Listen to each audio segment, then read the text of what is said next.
chase Lee Hockey with a blue futon and out of the digital world because it isn't on DVD like the original first series was, is Manhunt Deadly Games. While the other one was called Unabomber, this one's called Deadly Games. It's about the actual Richard Jewell in the Atlantic Olympic bombing in 1996. How is this movie?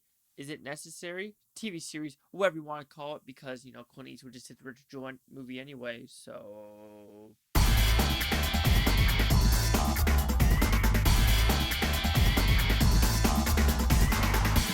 So Manhunt Deadly Games, what's it about? Well, it's kind of like I said in the beginning, it's about the 1996 Olympic bombing. It's stretched out in 10 episodes that go to what the FBI did. Richard Jewell, Richard Jewell's lawyers, Richard Jewell's family, the reporter who reported on Richard Jewell as being the person, the cops who helped the reporter, the militia in the backwoods, as well as the real bomber who did the Olympic bombing, plus 3 other bombings, one in an abortion clinic, one at a gay bar, and the other one, I don't remember the other one, but they were coordinated attacks, and there's a lot of fighting between the ATF and the FBI on who it is, because the FBI really thinks Richard Jewell did the bombing in the Olympics, but ATF's like, nah, there's way too many similarities between these 3 ones and the Olympic bombing ones, and then they butt heads, and the whole story tries to flesh all of these stories into one to try to tell a normal story from 96 to 2003. Does it work? Not so much. Unlike the Unabomber storyline that they did a couple years ago, that one was more like linear, to the point. You got to understand each character fluently better, and you got to understand just everything involved with the Unabomber story. This one, they try to go too much Hollywood. And I just want to say, it feels too fake. And you could tell the budget was also a little bit less than the Unabomber one as well. The first blast in episode 1, you're like, ugh, we're getting into some weird territory here. But it gets better throughout, going through it. But when you actually look at the real story and what this Hollywood portrayal is, it is not right at all. Because of the whole going after the manhunt, they squished so much information of the manhunt, the Richard Jewell story, the FBI, as well as the reporter story. They just crunched it so hardcore, and the timeline just goes out the window at the last 2 episodes about how it's supposed to go to 1996 to 2003. Those 7 years are just randomly gone. It's just a weird thing that they decided to do in this show. I understand they're trying to do it to show, make it more tight and crisp, and make sure the audience isn't bored. But it takes the factualism, I'm making up words maybe, out of this series, and it's just, to me, it was just like, we're making stuff up now.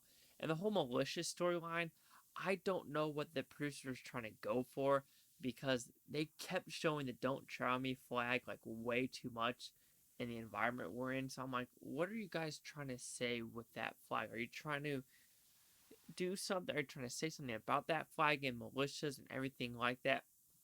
Because that part of the story just didn't feel right at all with them, and then the bomber, and then the FBI. A lot of it felt fake, and I'm pretty sure it is, because I was doing a lot of research after this show, and no information can be found at all with the whole FBI campgrounds and putting bombs around it and other stuff like that.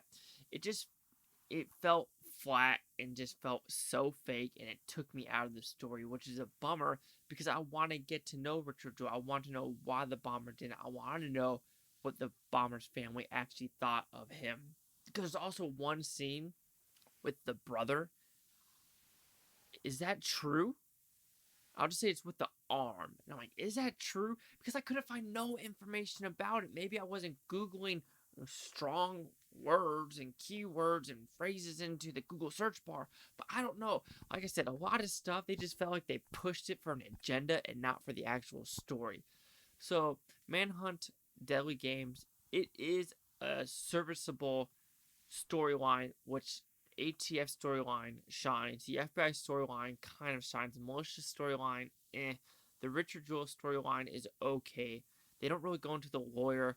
The family, when I'm comparing it to the Clint Eastwood movie, if you want to know more about Richard Jewell, watch that one because this one goes more into the lines of the bomber.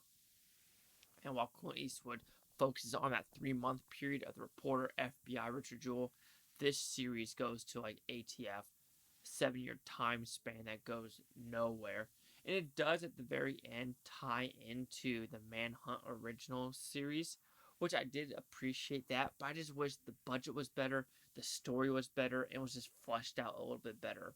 So there we go. So, Manhunt Daily Games will receive a 2.5 out of 5 with Futon equals at 50%.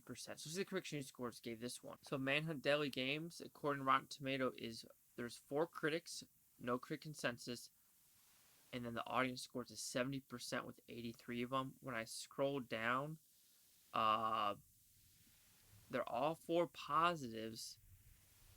So, technically, it's at 100%. I'm giving it a 50, and the audience scores a 70. Like I said, it just felt too fake for me. Maybe I'm the only one that thought about that and then actually researched into this whole storyline. I don't know.